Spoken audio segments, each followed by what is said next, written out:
Hey everyone, welcome to my long anticipated, critically acclaimed, scholarly debated commentary track for my Dodonpachi 2 all. So I'm not going to spend too much time in this video going over my experience getting the 2 all because I'm going to do a whole separate thing on that, a video slash podcast type thing. So if you want to hear more all about that, keep your eye out. That should be coming out soon. So today I am just getting into it, watching the replay, talking as much as I can, shoving as much information as I can into this. So I might be talking really fast, but I'm going to try to remain articulate because, I want to try and convey a lot of what's going on in this run as clearly as possible. So there we go, it's fired up. So I am playing CL. Maybe some of you do not remember, but early on I actually played AL for I'd say about a year. So you can go back in my channel and look, I have a whole bunch of AL videos. I got my first 1 all with AL and actually attempted to get the 2 all with AL for quite a while, but especially when I got to stage 2-5, there's a section I like to call the Hall of Hell, and that section in itself, there's a lot of other sections too that just make AL survival gameplay absolutely ridiculous. So about a year in, when I was seriously, grinding away a year in, I just thought, maybe I should play CL. It seems to be the easier option of the two to get a 2 all clear, and I believe it is. Some people suggested maybe playing CS. But the thing about me is I hate S-style ships, the shots types, because I love the laser. Like, the laser's my favorite thing about Dodonpachi, so I wasn't going to play the game without a good laser. I just enjoy using the laser way too much, so I went with CL. And I think that if someone else wants to go for a survival 2 all, I think CL is the ship to do it, to be honest. It's brutal if you die in certain points, which I'll point out as we get there, but overall it's a really consistent ship. The movement speed is pretty agile, but not as ridiculously fast as AL. It's just a really great all-around ship, so highly recommended there. You'll see that in stage 1 I bombed the first boss. You're probably thinking, what the hell, Mark? Why are you bombing the first boss in stage 1? Well, that's because I routed this out to not only be as consistently survivable as possible, but also to play as quickly as possible. I wanted to get through these early stages very quickly. And so I just looked and, especially that stage 1 boss fight, it grades on you after a while. I feel like stage 1, survival-wise, is just really redundant and unnecessary. So, I started to just bomb the first boss because you'll notice that, unlike Ketsui, in Dodonpachi you have a 3 bomb limit on your first life. So no matter how well you play, you're not going to get more than 3 bombs. And since this survival, this clear was strictly survival, I didn't pay attention to scoring beyond just what I needed to get the extends, which I would get anyway as long as I didn't die. So I didn't care about getting a maximum bonus, which is usually why you wouldn't bomb in these early stages, because you want to build up that max.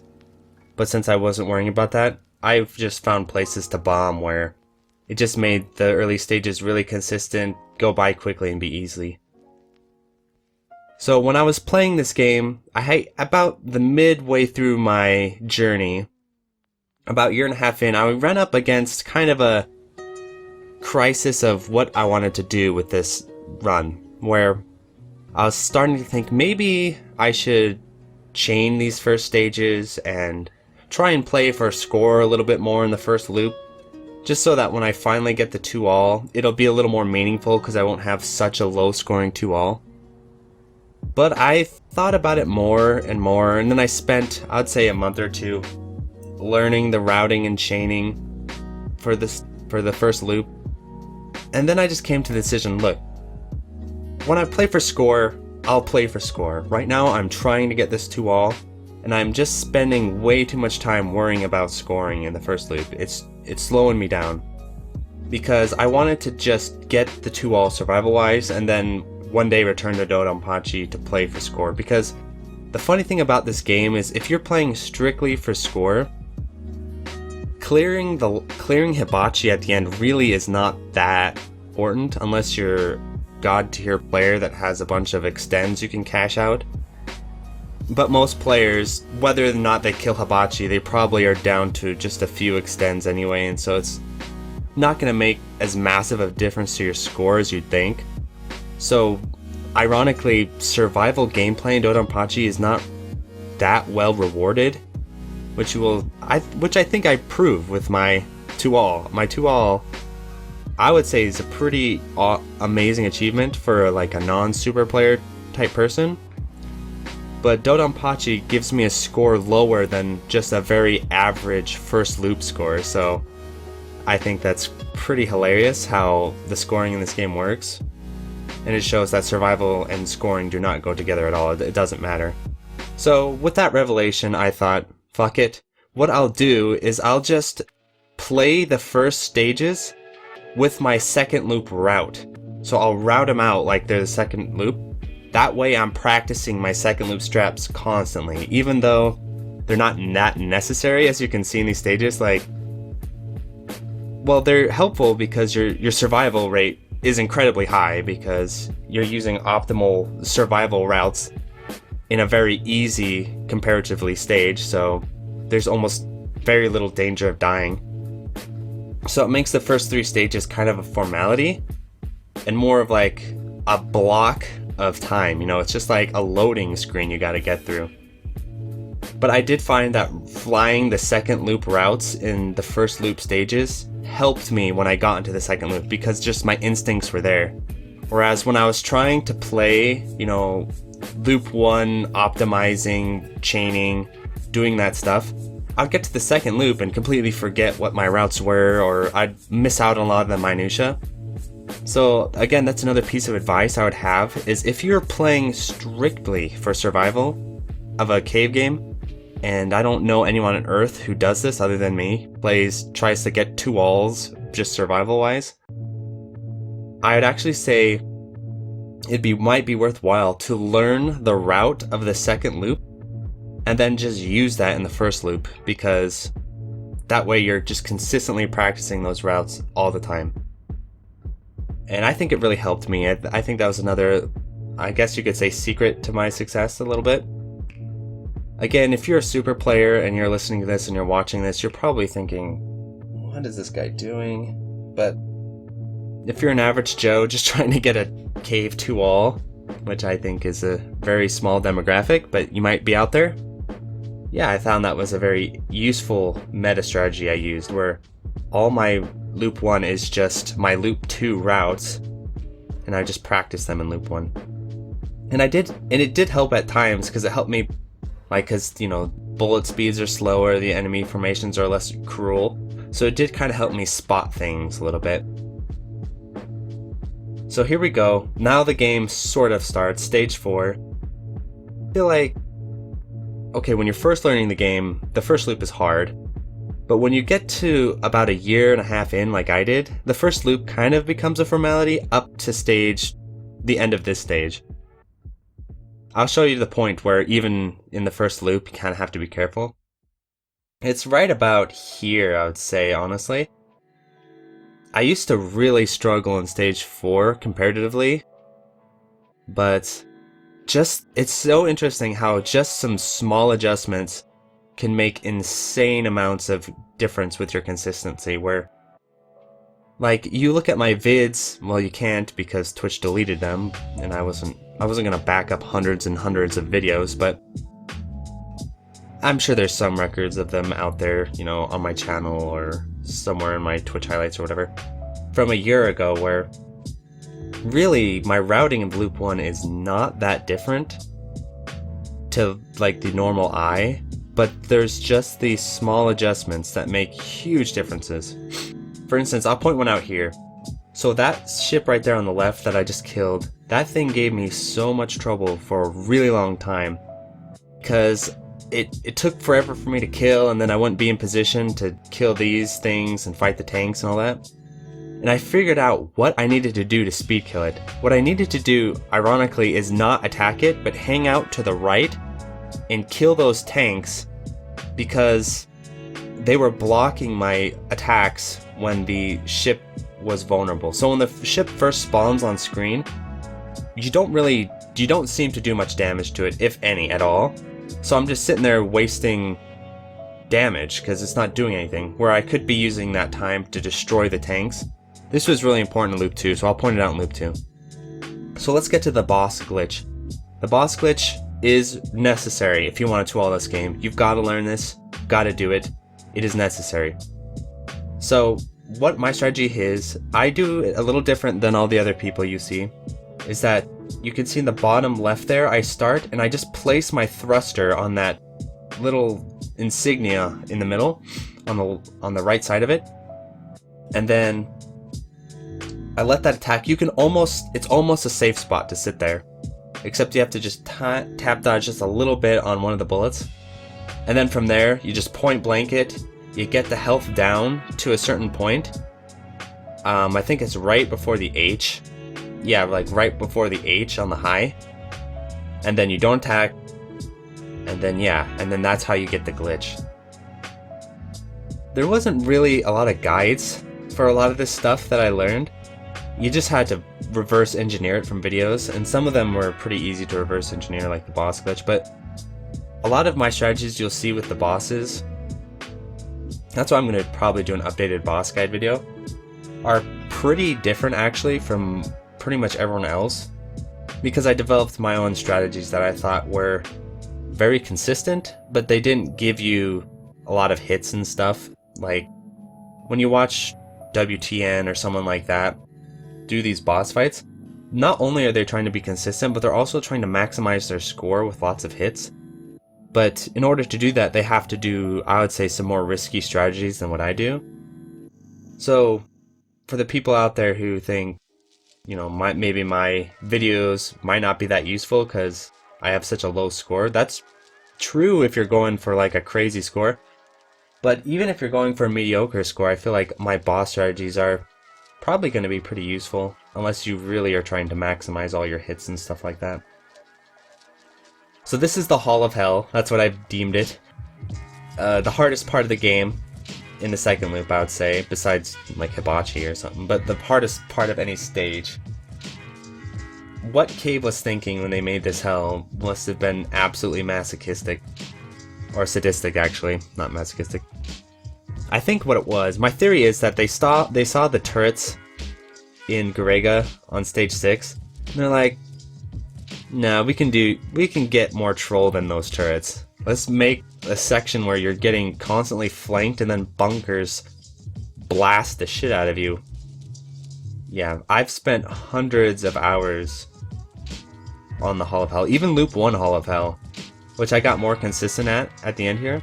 Even that, you know, it's always kind of like not guaranteed I'm going to make it through. And then that section afterward, ironically, there are some sections in the game that are easier with AL and harder with CL, and that section afterward I feel like is a lot easier with AL, because you can just bully all the enemies with your laser. But with CL you don't quite have the speed to do that, so it's like you're always on the edge of death. And you'll see that in the second loop. I can't remember what I did in the second loop.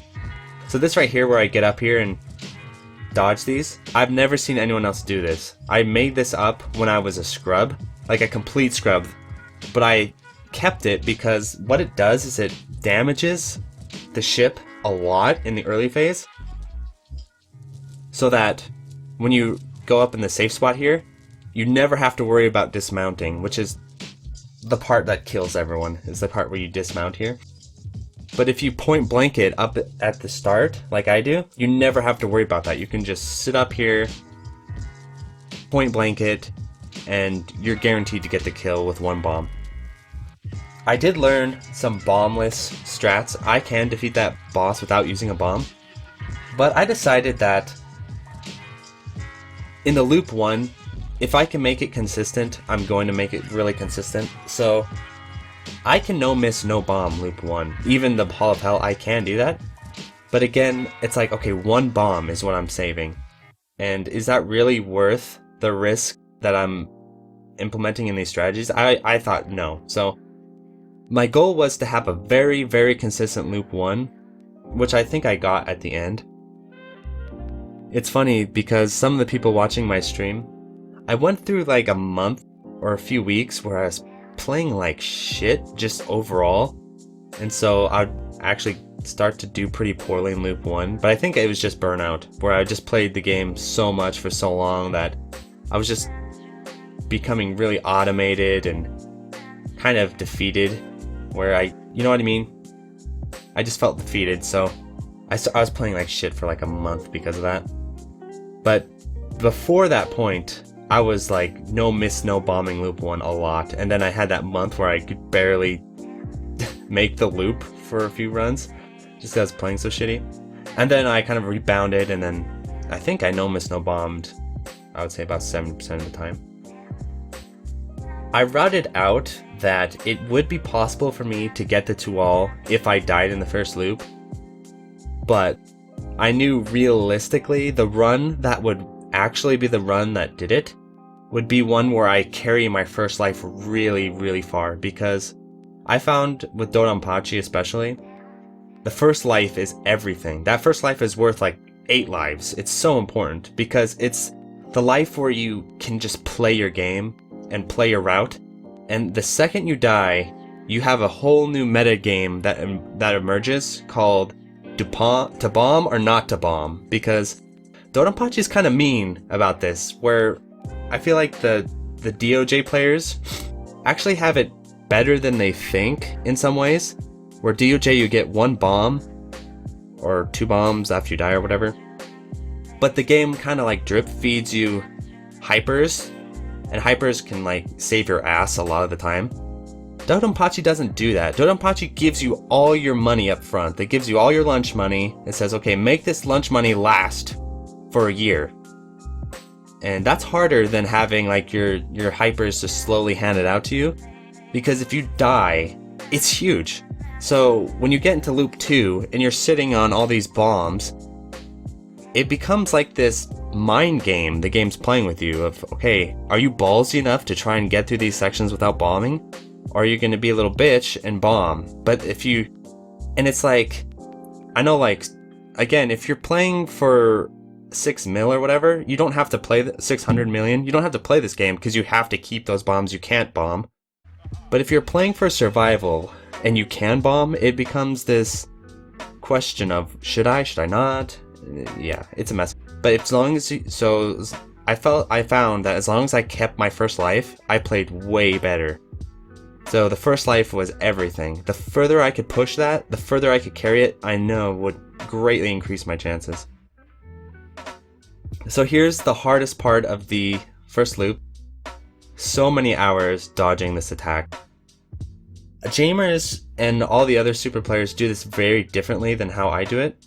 They do it in a very smart, methodical, consistent, wise manner. I'm not that big brained, so I just kind of developed my own weird strategy of dodging that, where I kind of broke it down like a fighting game, where I learned, okay, there's like 6 different positions on the bottom of the screen I could occupy, and then I learned every time a certain bullet formation would come out, those spears, I'd watch the spears, and based on their formation, I would do a different input that would be like a dodge. So, but it wasn't like traditional reaction dodging where I'm like tracking the bullets.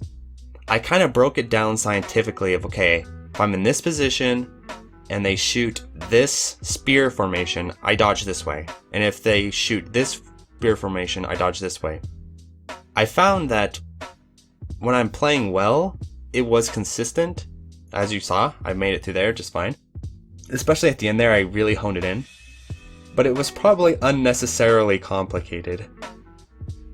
But one thing I think that I still struggled with is my stubbornness as a player, where there were some strategies that I learned that were good enough, but I knew they weren't optimal, but I was too stubborn to really relearn the strategy, and that final attack is one of them. but I got good enough at my own weird strategy that I could make it kind of work. So, like I said, maybe it could be of use to some people. When I redo the boss guide, I'll really break down how I did it, because I have a lot of updates since the previous boss guide. Here we go. This is boss. Once you solve him, he's not that bad, but man, he gave me a lot of trouble early on. Now I'll point out to where he gave me trouble. This attack, sometimes you could get some weird troll formations that might make it tricky, but normally... Okay, here it is. So what I do is I line up with that cannon, dodge through, and then macro dodge. That was how I figured out how to dodge that. That is a tricky formation to dodge.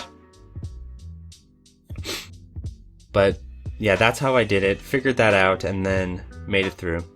So 2-1, okay, this is when the run really begins for me. Okay, so I'm going to focus a little more now on what's actually going on screen, because this is when the run really begins. So I always went back and forth on how to approach these bunkers, but finally I found the way to do it here.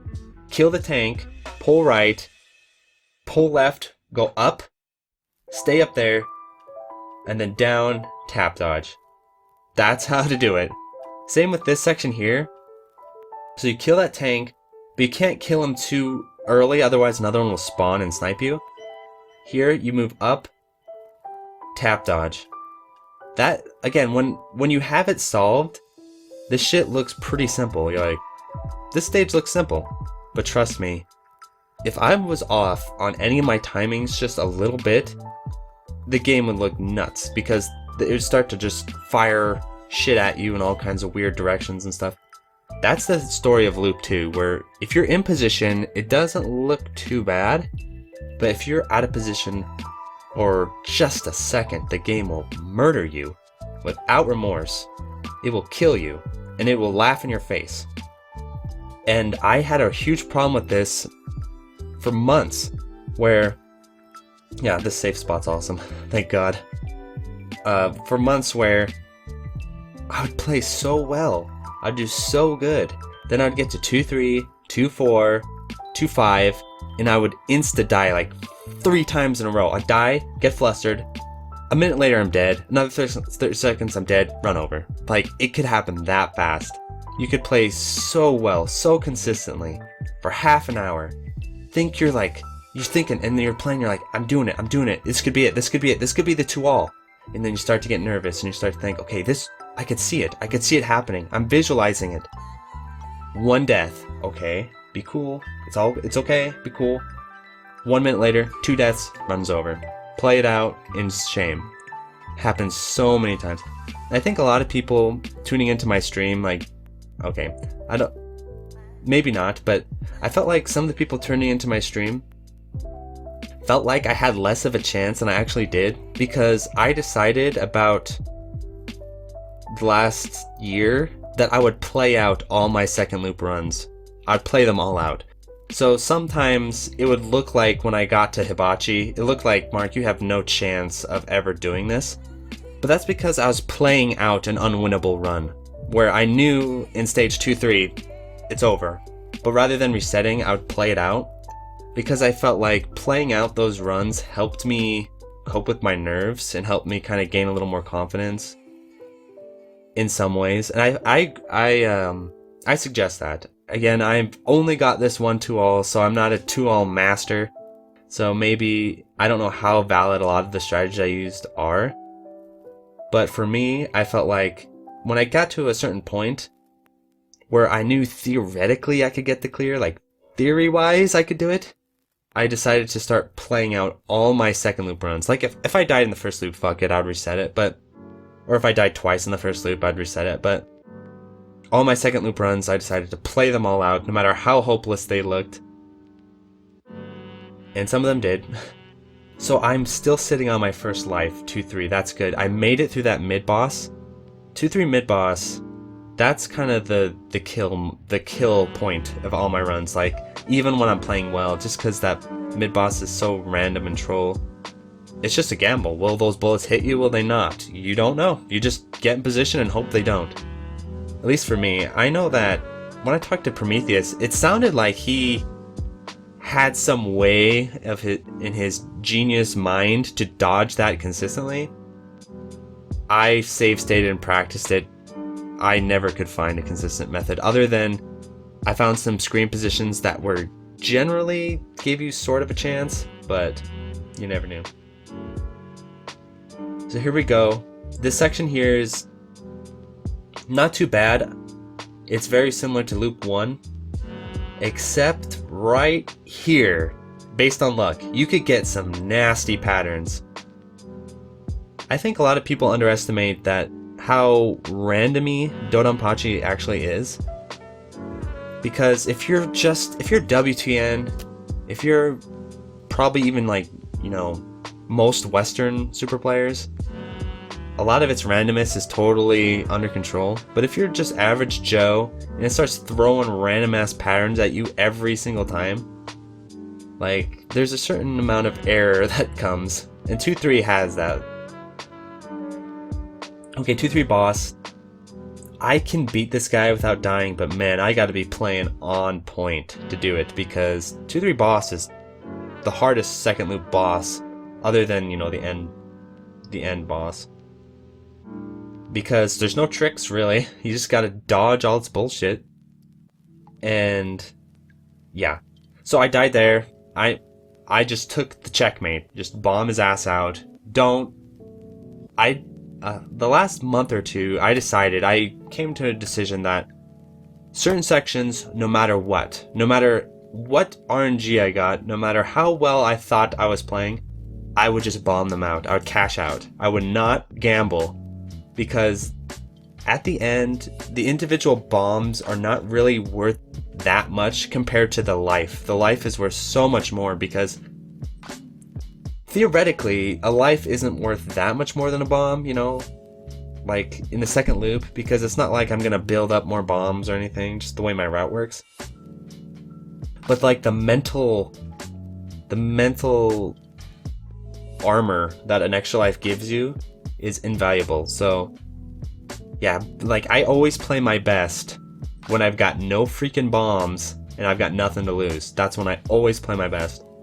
And so keeping that life is way more important than like 2 bombs, because it kind of opens my mentality up to just play how I need to play, not sit there and worry, should I bomb, should I not bomb, oh shit, I should have bombed there, oh fuck, you know, all that bullshit. So yeah, so there are certain sections, the Hall of Hell, I decided fuck it, because I routed it out for months to just 1 bomb that.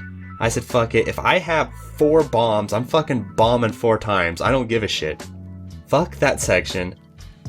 I will just learn it in the cases where I don't have bombs, you know, to be able to get through it.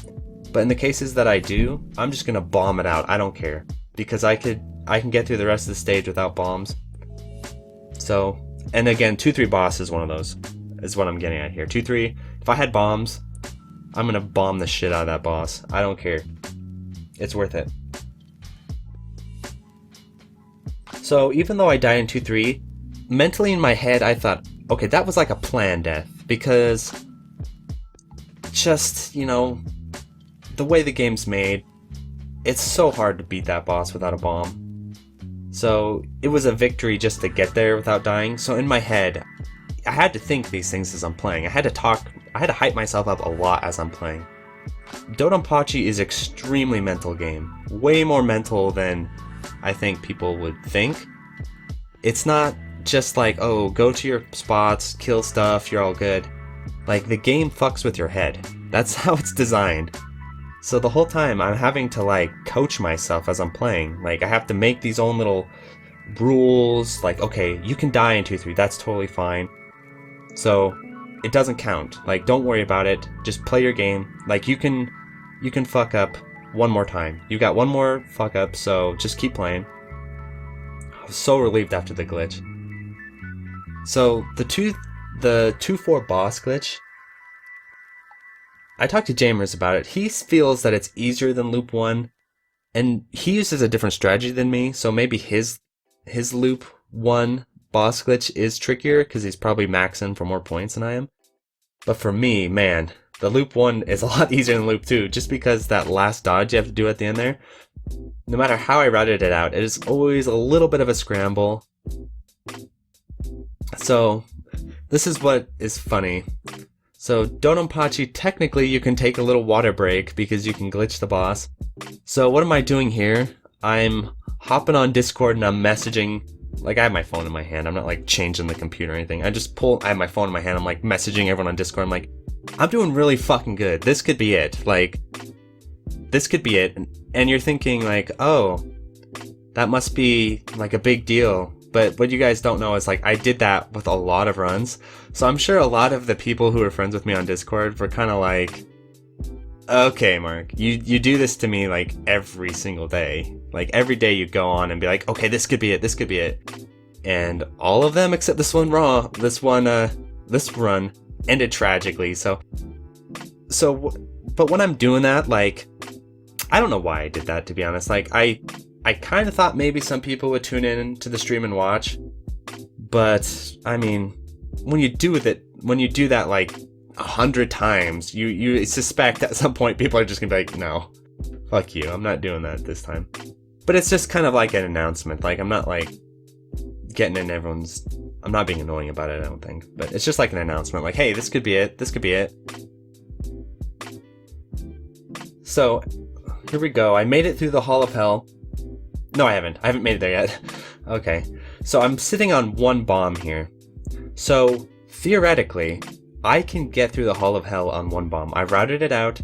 I can do it in practice all day, but you know how practice is so much different than runs. But I can do it. So I'm coming in here, I'm thinking, okay, I have a bomb. I can get through the Hall of Hell. I can do this. I just need to play aggressive. That's how you need to play to get through this section. You gotta know your routing. You gotta play really aggressive. And then I got pinned in the corner there and I had a bomb. I was like, fuck. Okay, so there's no way I'm making it through now. I had to spend that bomb because I got pinned.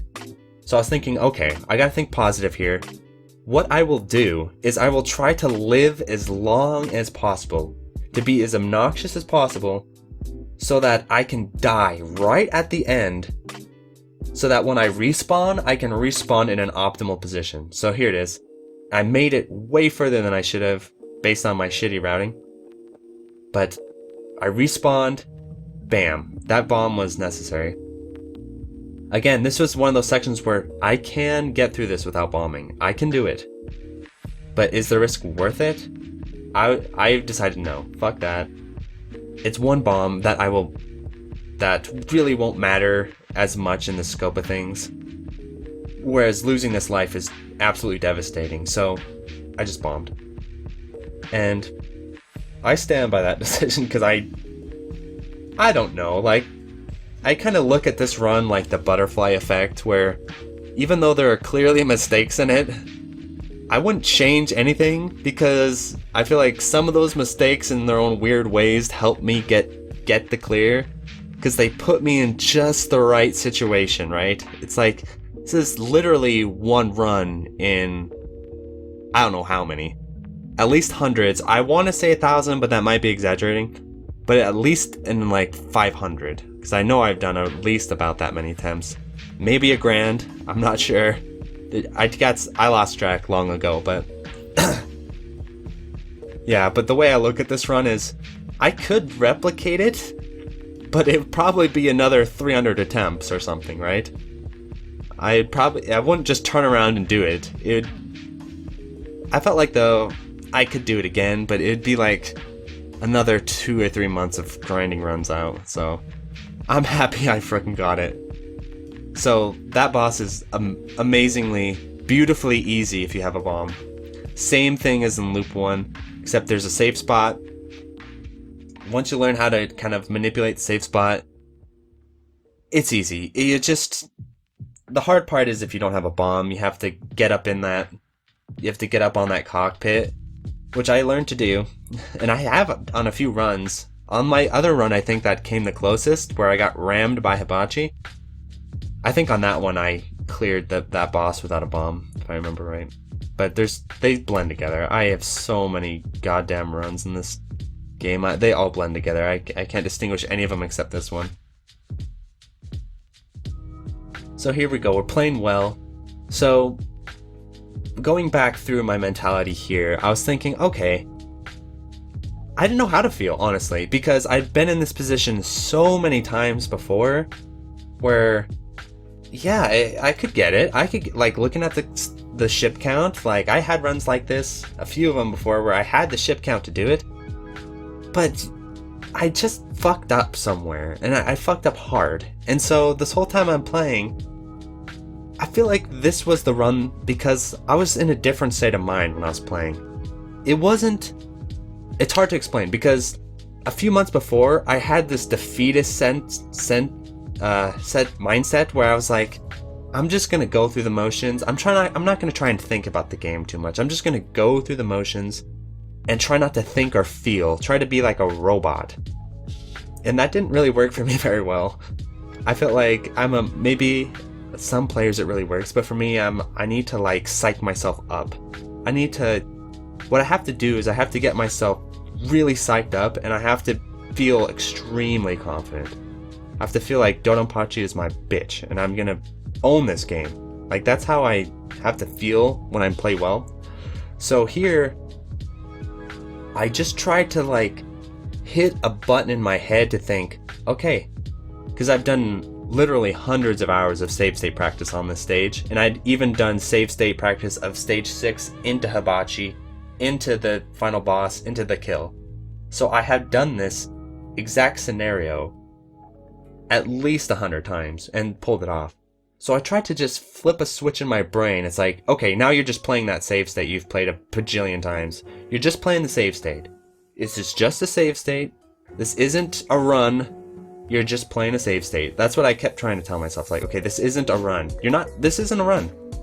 Like, if this was a run, you'd be nervous, but it's not a run. It's just a save state. So don't be nervous. It's not a big deal. And if you die, this is just a warm up. You've got 3 more runs. That's like, I started to think like, okay, I'm gonna die in this run. It's gonna happen. I'm gonna fuck up. But it's okay because I'm just building my confidence for the next run. And I'm gonna do 3 more attempts after this.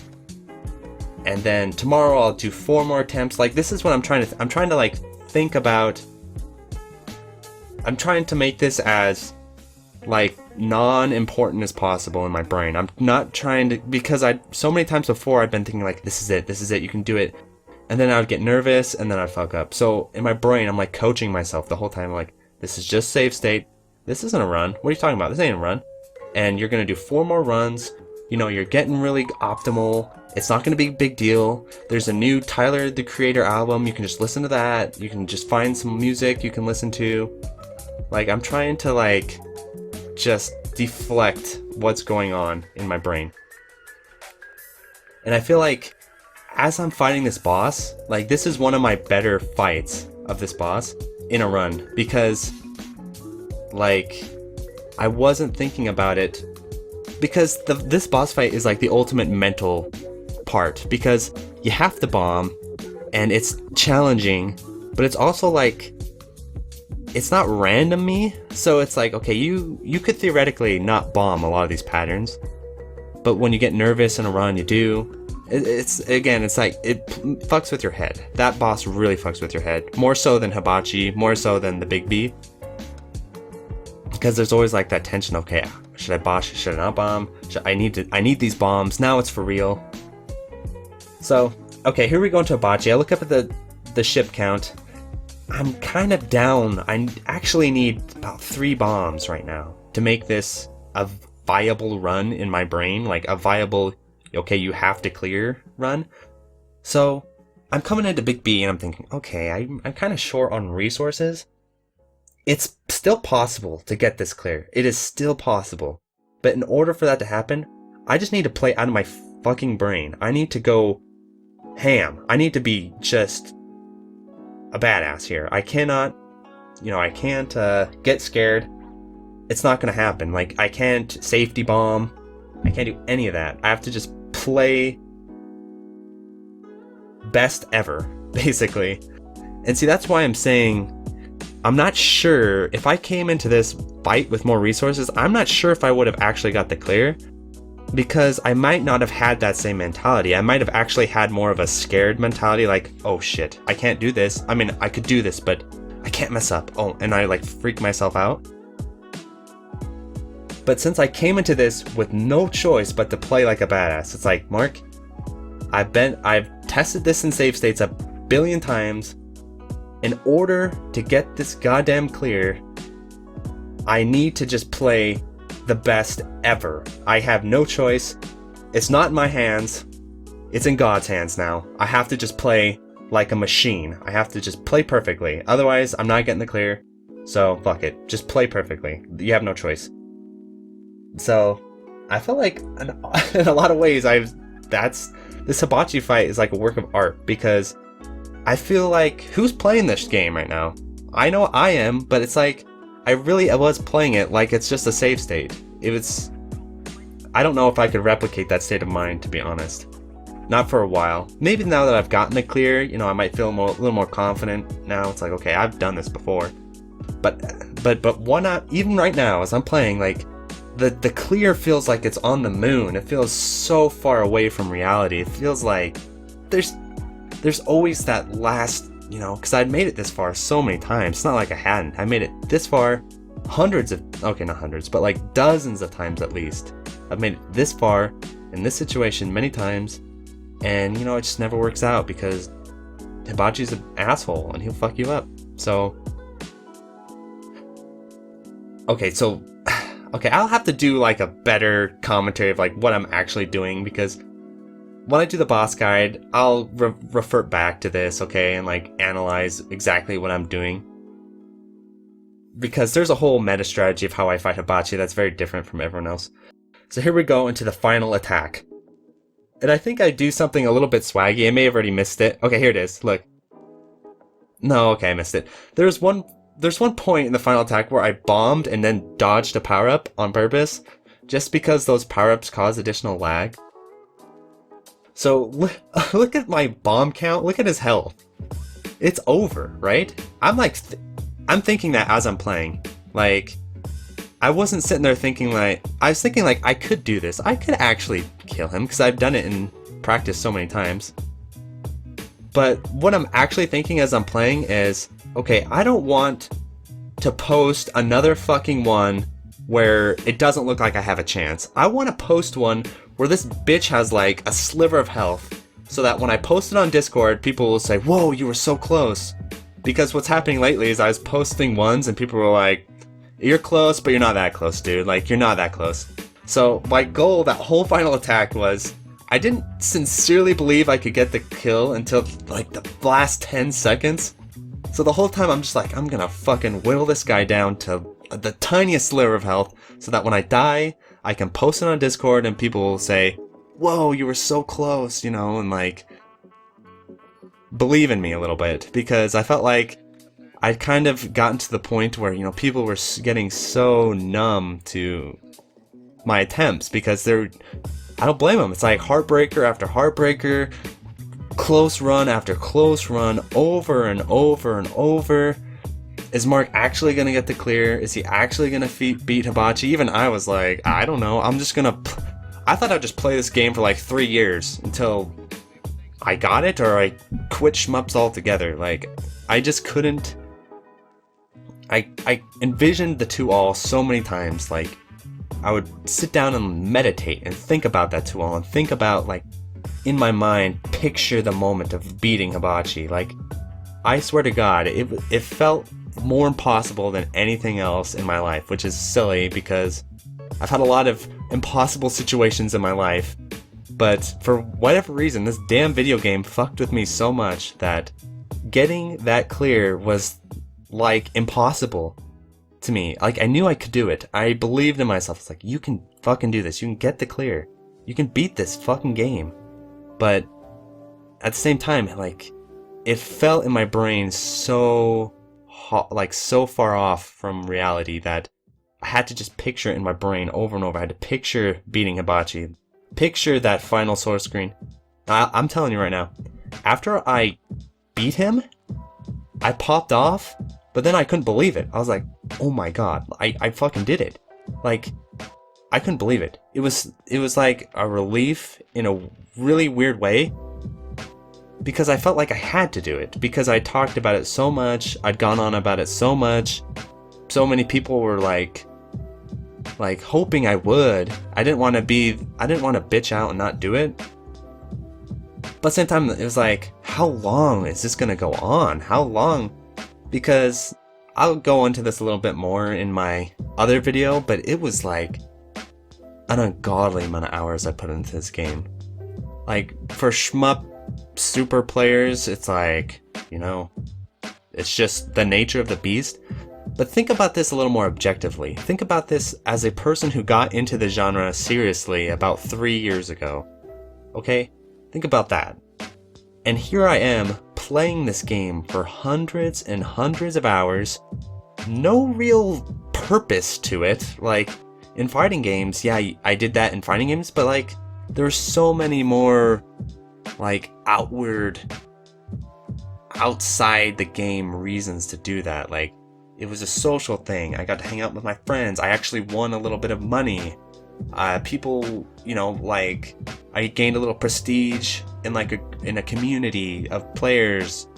And shmups, it's like, I mean, there's a little bit of that, but it's more like you're just doing it purely for your own indulgence, because like these achievements, even of the best players, you'll notice they don't really mean anything like in the same way as like being a really good fighting game player, where, I mean, there's just always that, there's just more outward reward, I guess you could say, more of a purpose to it. Whereas with shmups, it's like such an isolated, it's just you against the machine for hundreds of hours, and you feel like Cave is just trying to fuck you up. They don't care about you. It's just, yeah, it's a titan of an undertaking, that's for sure. And so I'm hoping this commentary was useful. I actually thought coming into this commentary, I would give you more of like an analysis of my gameplay and what I did, but I'm kind of happy that I talked about the mindset things, because I think honestly they're probably more important to most of you, because like one person out there in the world is gonna try to do a Dodonpachi 2-all, and for you I'll make a boss guide video and all that shit. But I think like the general shmup population, I'm hoping that maybe this commentary will help you when you're just caught in that grind and you're like, how do I get past this wall? Because it felt so, if you go to my channel, I think it's like my second or first video of my channel, my first Dodonpachi 1-all, when I got that, I wrote in the video description, maybe someday I'll come back and do the 2-all. Okay, I did write that, and it's still there. That was the biggest little bullshit I've ever written in my life, because after I got that 1-all and I played some of the second loop, I was like, I am never getting a 2-all in this game. It's way too hard. It's way too insane to ever do it. I just wrote that in there to be like, basically because I was like, okay, I know this, because that was the run that I tried to submit, but when I went to submit it, I saw there was like a score cutoff, and my score was too low to even submit my run to the leaderboard. And I was like, okay, I'm not a legit player, and I just put that in there so that when people looked at that, they didn't think that I thought I was some kind of amazing player because I got a 1-all. So I put it in there. I don't know why I wrote that, but it's just funny because I think back about it. Had you told me, okay, 2 years after you, or whatever, how long after this 1-all, you're actually going to get a 2-all, but you're going to play this game for probably 1,000 hours, probably, maybe a little less than that, 800, somewhere in there. A lot of fucking hours. And it was, I'm trying to think of the amount of time I put into the game. It was a lot. So, anyway, hope you enjoyed this commentary. I'm going to do a follow-up where I go through my whole journey of doing this run. You know, the whole history. If you find it interesting, I feel like I need to do it just to kind of, even if it's redundant and annoying for some of the people out there, just because, like, I think of my podcast as kind of like a little bit of a story, you know, a little bit, because I think about it, I've listened to podcasts that take place in the past and then they ended. And I kind of follow them through time, and the Melee It On Me podcast is one of my favorites. And or like the Avoiding the Puddle podcast is another example. And you follow like the history, like the podcast becomes like a story of not just the games, but like the person, the community, the people they interact with. It becomes a story. So I think of my podcast a little bit like that. Like I want it to be, because I'm not going to do it forever. It's going to end someday. And I want it to be, when it ends, I want it to be like a story. And so I feel like it's necessary for me to record some sort of episode that chronicles this, just because I've talked about my 2-all attempts and grind on the show so many times that I feel like it needs to be addressed within the podcast in some way, so that people 5-10 years from now who listen to it will be like, oh, okay, so he did actually get the 2-all, and I can kind of tell that story. So yeah, keep an eye out for that. It's gonna come out very soon, probably this weekend if I'm not super lazy. So thanks for tuning in.